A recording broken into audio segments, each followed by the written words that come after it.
내 주 은혜 강가로 저 십자가의 강가로 내 주의 사랑 있는 곳 내 주의 강가로 가란 나의 영혼 생수로 가득 채우소서 피곤한 내 영혼 위에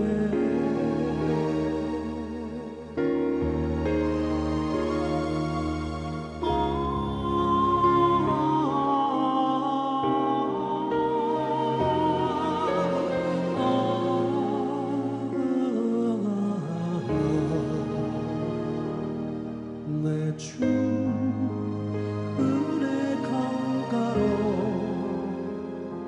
저 십자가의 강가로 내 주님 사랑이 있는 곳 그곳 내 주의 강가로 하나님, 우리들의 하나님, 지금 내가 이 세상에 살고 있지만 이 세상에는 나와 같은 마음, 나와 똑같은 마음을 가진 사람은 한 사람도 없습니다. 아버지도 엄마도 내가 사랑하는 아들도 딸도 내 친구도 이웃도 형제도 아내도 남편도 내 마음 같지 않습니다. 그렇지만 내 손을 꼭 잡아주시는 예수님, 내 손을 꼭 잡고 가자고 하시는 예수님이 계시는 그 은혜의 강가, 그 십자가의 물가로 내가 갈 수 있다면 나는 그곳에서 비로소 평강의 안식에 거할 수 있겠습니다. 예수님, 내 손을 꼭 붙잡고 나와 함께 동행하소서. 예수님, 감사합니다.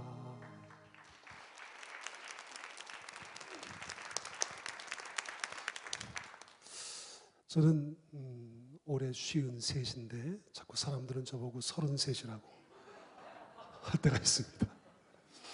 제가 좀 젊어 보이고 환해 보이는 이유는 이전에 토요일은 밤이 좋아 부를 때는 내 가슴 속에 안 계시던 예수께서 나와 함께 하시기 때문입니다. 그 예수님을 찬양하고 그 예수님을 전하는 일이 나의 직업이고 내가 해야 할, 죽는 날까지 해야 할 사명입니다.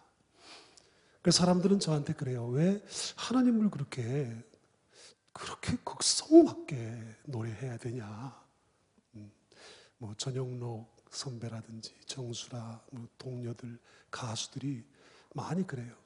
뭐 그렇게까지 해야 되냐고 그러는 거예요. 뭐 그렇게 그냥 극성맞게 세상에 나와서 돈도 벌고 좋은 일 하면 되는 거지 그렇게까지 해야 돼? 안타까운 마음이 드는 거죠. 고생스러운지 아니까. 그러나 저는 이 찬송을 하기 시작하면서부터 신학을 하고 성경을 공부하고 연구했어요. 그러니까 세상의 노래를 20년 불렀고 이제 하나님의 찬송을 벌써 15년째 불러오고 있습니다. 그러니까 저는 세상의 노래와 하나님의 노래의 차이를 알고 있는 자입니다. 그래서 내가 하나님을 찬송해야 되는 이유를 정확하게 15년 동안 공부하며 그 결론을 갖게 되었습니다. 오늘 여러분들에게 그 사실, 그 이유를 오늘 여러분들에게 잠깐 말씀드리면서 내가 김종찬 목사가 잘생기고 노래도 잘 부르고 뭐 지금도 나가면 오빠 하는 그런 아줌마들이 많을 텐데 무엇 때문에 찬송만 그렇게 고집하고 있을까? 왜 그런지에 대해서 내가 세상을 뒤로 놓은 이유에 대해서 잠깐 말씀을 드리고자 합니다. 세상의 노래를 한 10년쯤 했을 때 이 말이 기억이 났어요. 종찬아, 너는 노래를 잘하는데 노래 멜로디에 마음을 실어. 노래 멜로디에 마음을 실는다? 그게 무슨 뜻이지? 어떤 사람이 유명한 작곡가가 있어요. 내 마음 갈 곳을 잃어, 열애 이런 거 작곡한 최종혁 씨가 오셔서 술이 만큼 취하셔서 종찬아, 너는 노래는 잘하는데 가사를 찝어라 이러고 가시는 거예요. 그러니까 두 가지. 노래 멜로디에 마음을 싣고 가사를 씹는다는 게 무슨 뜻일까? 어떻게 하면 그렇게 노래 멜로디에 마음을 싣고 가사를 씹을 수 있을까? 하는 시간을 10년이 지난 후에 무릎을 쳤어요. 아, 그렇구나. 아, 노래 멜로디에 마음을 싣고 가사를 씹는다는 게 이런 거구나. 10년이 걸려서야 그 뜻을 이해할 수 있었습니다. 그래서 그때부터는 노래 부를 때 멜로디에 마음을 싣는 방법, 그 가사를 음미하고 씹을 수 있는 그 방법을 알게 되고 더 노래를 잘할 수 있는 방법을 터득하게 됐어요. 그런데 제가 노래를 부를 때는 실력을 가져야 되고 노래를 부를 때는 발성법과 소리를 크게 지르고 약하게 지르는 이 또 리듬감과 모든 것을 알기 위해서 수많은 곡을 들었고 수많은 연습을 거쳐서 그때 가수 시절에 가창력이 있고 뭐 잘생겼다는 소리 듣게 됐습니다. 토요일은 밤이 자서 한다는 것은 아름다라고 된 내 사람 앞이 뭐 많은 히트곡을 내고 최고 인기가요상, 10대 가수상, 골든 디스크상 뭐 8주 연속 1위하고 막 그랬던 사람이에요. 오빠 했던 사람이 많았었죠 그때는. 여기도 보니까 몇 명 있는 것 같은데 한번 들어볼까요, 오빠? 시작. 그러던 어느 날 제가 하나님의 노래를 알게 됐습니다. 그 찬송을 부르게 됐습니다. 찬송을 부르는데 이전에 내가 먼저 찬송을 부르기 전에 어떤 감동을 갖게 되었냐면 그러므로 믿음은 들음에서 나며 들음은 그리스도의 말씀으로 말미암았느니라 하는 이 한 구절 말씀, 로마서 10장 17절의 말씀을 듣고 제가 성령을 체험하게 됐어요. 그 체험 가운데 눈물을 흘리면서 끝없이 하나님과의 대화를 성경을 통해서 기도를 통해서 가졌겠죠. 그런데 어느 날 노래를 부르는데 이전에는 내가 가수 시절 때는 낼 수 없었던 소리와 그 감동이 내 마음에 쏙 나오는 거야. 깜짝 놀라가지고 이거 어떻게 이렇게 할 수 있지? 다시 해보니까 또 되는 거예요. 세상의 노래를 잘 부르는 방법은 열심히 연습하고 공부하다가 어느 때 깨닫게 됩니다. 시간이 흐르면. 열심히 하면. 그러니까 세상 사람들 누구라도 여기 노래를 조금 잘하고 못하고 그거 상관없어요. 노래를 많이 한 35년을 한 선배의 말을 들어보세요. 노래는 나중에는 비슷해집니다. 세상의 노래 실력은 비슷해져요. 나중에 예를 들어서 조용필이다, 뭐 혜택입니다, 이미자다, 송창식이다. 누가 노래 잘한다고 할 수가 없는 거야. 나중에는 비슷해집니다. 많은 경험과 많은 처음에 우쭐하지만 나중에 가면 뭐 혹시 또 추월당할 수도 있고 비슷해져요. 그런데 문제는 세상의 노래는 노력하면 될 수 있지만 하나님의 찬송은 노력만으로 안 되더라는 거예요. 파워라고 하는 POWER이라고 하는 파워는 세상 사람이 열심히 경주하고 뛰면 가질 수 있습니다. 그러나 그것은 세상 사람도 가질 수 있는 그러니까 힘과 능력이지만 하나님이 주시는 능력은 영어 단어 자체가 틀립니다. AUTHORITY, authority라고 합니다. 이것은 영적 권세, 영적 권위를 뜻합니다. 그러니까 세상의 파워로서는 도저히 하나님 찬송할 수가 없어. 그걸로서는 감당이 안 돼요. 예를 들면 나훈아 씨가 찬송을 한다. 조용필 씨가 찬송을 한다. 그럼 믿음이 적고 뭐 잘 이렇게 뭐 하나님과의 깊은 대화가 없는 상태에서 찬송을 부른다면 아무리 노래를 잘하는 패티김이라도 노래를 조금 못하시는 윤환기 목사님만큼 감동이 되기가 힘든 거예요. 그걸 어디서 올까? authority라고 하는 영적 권세는 하나님께서 하나님의 자녀에게만 주시는 거예요. 그런데 하나님의 그 권세, 하나님의 하늘 권세, 그 권위, 영적 권세를 받을 수 있는 방법은 유일하게 딱 두 가지, 말씀과 기도뿐입니다. 다른 방법은 전혀 없습니다. 그 말씀을 보고 기도하지 않으면 하나님과의 그 영적 교통이 없게 되므로 특히 그 안에 하나님의 특별한 권세, 그 성령의 체험을 한 이후에 성경을 통독하고 하나님과의 말씀, 그 하나님과의 기도를 통해 영적 교통이 이루어진 후에 내가 내 마음을 들여서 하나님께 드리는 노래, 찬송. 그것과 세상의 노래는 전혀 다릅니다. 부를 수가 없습니다. 많은 찬양사역자들이 많은데 어떤 때는 가면 저는 CCM계의 뭐 핑클이에요. 뭐 저는 뭐 무슨 뭐 김건모예요. 막 이렇게 얘기하는데 자존심이 없는 거야, 자존심이. 우리는 하나님을 찬송하는 사람인데, 물론 내 후배들이고 나도 가요를 했던 사람들이지만 정말 하나님을 찬송하는 사람들 마음 깊은 곳에는 그 하나님을 찬송한다는 큰 자부심과 영광이 그 마음 안에 있어야 된다는 거죠.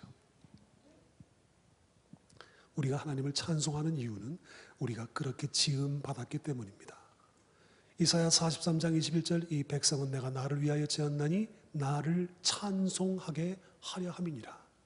시편 69편 30절 31절 내가 노래로 하나님의 이름을 찬송하며 감사함으로 하나님을 광대하시다 위대하시다 하리니 이것이 소 곧 뿔과 굽이 있는 황소를 드림보다 어떠한 제사와 내가 생각하는 착한 일보다 우리 여호와 하나님을 가장 더욱 기쁘시게 함이 될 것이라. 찬송을 들으시기 위해 우리를 만드셨어요. 찬송을 들으시기에 우리를 만드셨는데 하나님의 가치만큼으로 만드셨다고 합니다. 온 천지 만물은, 온 천지 우주 만물은 그냥 있다고 생각하면 그것은 공작물이지만 사람이 있기 때문에 그 우주 만물은 위대하고 광대한 겁니다. 외람되지만 저는 성경을 수십 번 통독하고 15년 동안 신학을 하면서 하나님께서 나를 왜 찬송하게 하시는지에 대해서, 어떻게 찬송하게 만드는지에 대해서 연구해 보았더니 놀랍습니다. 온 천지 우주 만물은, 온 천지 우주 만물은 수 없는 그 많은 별들, 400억 광년, 1609년 갈릴레오 갈릴레이가 발견한 천체망원경을 갖고 쳐다보고 알아보고 연구한 끝에 보여지는 끝, 우주는 끝이 없어요. 끝이 없는 우주, 볼 수 있는 끝까지의 거리가 400억 광년이라고 합니다. 그 천체망원경을 발견하기 전까지의 하늘을 쳐다보던 천문학자들은 2000개의 별이 떠 있다고 생각을 했는데 그 후부터 400년 동안 쳐다보고 알아보고 공부하고 연구한 끝에 400억 광년이 떨어졌다는 거야. 1초에 지구를 7바퀴반을 도는 초속 30만 킬로미터를 달려가는 그 빛의 1초의 속도, 그 30만 킬로미터로 1년 간 것이 1광년인데 곱하기 400억. 그 멀고 먼 거리가 우주에 볼 수 있는 것까지. 그 속에는 4천만 개의 은하군이 있습니다. 한 개의 은하군에 다시 2,500개의 은하계가 있습니다. 2,500개 은하 중에 한 개의 은하계가 우리 지구가 속해 있는 태양계, 수금지화, 목토, 천해, 명왕성은 한 4년 전에 떨어져 나갔습니다. 바다의 모래알보다도 많은 그 별들이 하는 일이 무엇인지 보았어요. 바다의 모래알처럼 많은, 더 많은 저 떠있는, 걸려있는, 달려있는 별들 가운데 일하지 않는 별은 한 개도 있다 없다? 없다. 가서 본 적은 없다. 그러나 이 일을 다 하고 있는 것은 맞다. 자, 그렇다면 우주는 끝이 있다 없다? 없다? 가서 본 적이 없다. 그럼 우리가 가서 본 적이 없는 별, 가서 본 적이 없는 우주가 끝이 없다. 그 일하지 않는 별이 없다라고 얘기하는 거 보면 우리는 우주가 끝이 없다는 것을 사람은 말하는 것 보니 알고 있는 것이 아닐까? 별 중에 이 일하지 않는 별이 없다는 것을 별을 가서 직접 만져보고 쳐다보진 않았지만 별 중에 이 일하지 않는 별이 없다는 것을 사람은 알고 있는 것이 아닐까? 어떻게 알 수 있을까? 하나님은 영원한 분, 그 영원한 분이 사람을 만드시되 하나님의 형상을 따라 모양대로 지었으니 우리도 영원한 존재. 하나님이 영원한데 우리 영원한 존재인 자녀인 사람에게 선물하신 우주를 영원한 것을 주었을까? 끝이 있는 것을 주었을까? 영적인 존재인 사람은 그것을 아는 거예요. 온 천지 우주 만물 가운데 별 중에 일하지 않는 별이 없다고 우리는 이미 알고 있는 겁니다. 그렇다면 그 별들은 지금 무슨 일을 하고 있을까? 지구를 향해 지구 안에 살고 있는 사람들이 살아가는 동안 살 수 있도록, 특히 사람이 숨쉬며 살 수 있도록 일하고 있습니다. 지구와 해와 달과의 관계를 보면 너무도 명백하게 지구에 있는 사람을 살리기 위한 일을 하고 있다는 걸 알 수 있어요. 다 말할 수 없으니까 줄여서 말씀드릴게요. 지구는 스스로 돕니다. 자전 시속 1670km. 다시 공전합니다. 해를 중심으로 자전하며 10만 8천 km의 속도로 공전하며 23.5도로 기울어져 있는 지구는, 그 지구에서 해까지의 거리가 1억 5천만, 달까지 38만 5천 km가 떨어져 있습니다. 절대로 지구는 그 궤도를 벗어나지 않겠습니다. 그런데 만약 해가 멀어져 있는 저 1억 5천만 킬로미터에 있는 해를 향해 혹시 궤도를 벗어나 93km만 가면 타기 시작합니다. 38만 5천 킬로미터가 떨어져 있는 달을 향해 불과 192km만 간다면 얼기 시작합니다. 지구의 대기권에는 75.5%의 질소와 20%의 산소로 구성되어 있습니다. 이 가운데 조금이라도 멀어지거나 가까워지거나 높아지거나 낮아지면 이 지구상에 살 수 있는 생명체, 특히 사람은 한 명도 살 수 없습니다. 하나님께서는 우리가 이 땅 가운데 정교한 코스모스의 질서, 우주의 질서, 혼돈의 카오스가 아닌 코스모스의 질서, 그 우주의 질서를 통해 인간이 숨쉬며 살 수 있게 해주십니다. 그들은 간역자도 없고 불용도 없습니다. 메이킹 러브도 안 하고 먹지도 않고 배설도 안 합니다. 사람이 없다면 아무것도 아닌 존재예요. 아무것도 아니에요. 우주는 사람이 있기 때문에 그 존재들이 만들어져 하나님의 운행하심에 따라 정확하게 한 채 오차도 없이 딱 움직이고 있는 거예요. 사람이 숨쉬고 살 수 있도록, 그래야 하나님을 찬송하니까. 복음입니다. 복음. 온 천지 우주 만물이 지구를 향해 일하는 것은 지구에 살고 있는 사람들이 숨쉬며 살아있어야 하나님을 찬양하니까. 우리를 만드신 이유인, 우리가 하나님을 찬송해야 되는 이유, 하나님이 우리를 그렇게 만드셨기 때문에 그렇게 찬송하게 하시려고 천지 만물이 돌아갑니다. 생명의 빛이신 예수님을 나는 지금부터 영원까지 찬송하기 원합니다.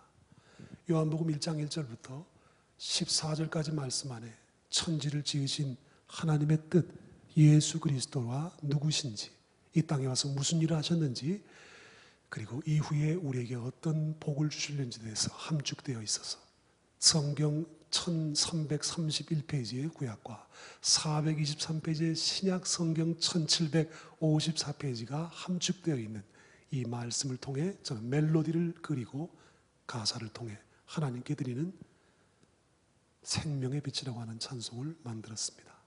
짧지만 여러분들의 만남을 통해서 김종찬 목사가 하나님을 찬송하는 이유를 말씀드렸습니다. 고맙습니다.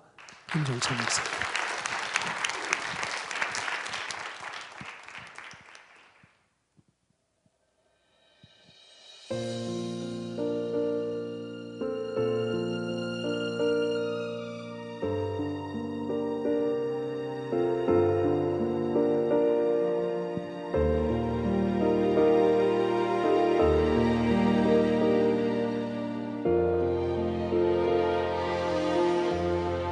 생명의 빛이 우리들의 마음에 찬란한 빛이 어두운 세상에 그 생명의 빛을 예수님의 사랑, 그 찬란한 빛을 하늘 위의 영광, 빛으로 오신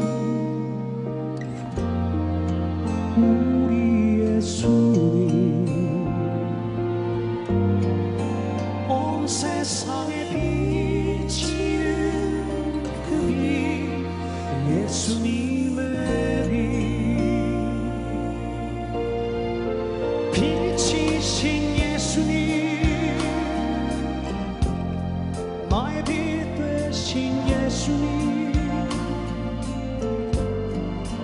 예수님의 그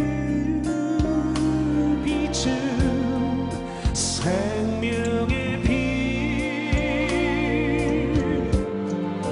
빛이신 예수님, 나의 빛 되신 예수님, 예수님의 그 빛은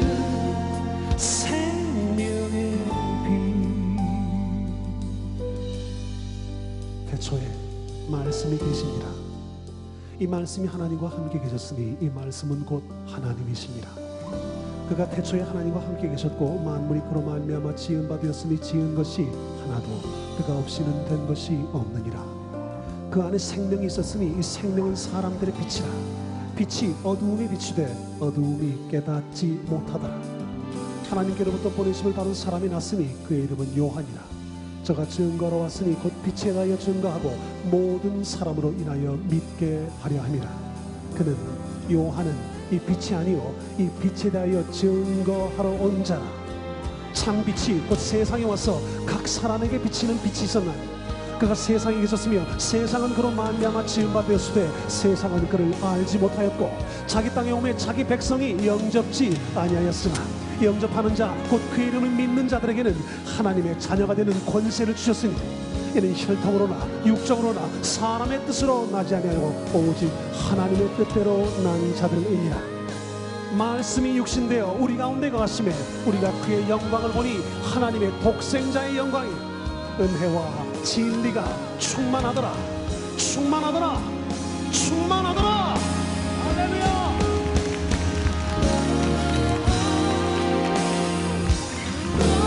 빛이신 예수님, 나의 빛 되신 예수님, 예수님의 그 빛은 생명의 빛, 빛이신 예수님, 나의 빛 되신 예수님, 예수님의 그 빛은 생명의 빛. 해볼까요? 빛이신 예수님, 나의 빛 되신 예수님, 예수님의 그 빛은 생명의 빛. 한번 같이 해볼까요? 생명의 빛. 하나, 둘, 셋. 생명의 빛. 한 번 더 생명의 빛. 둘, 셋.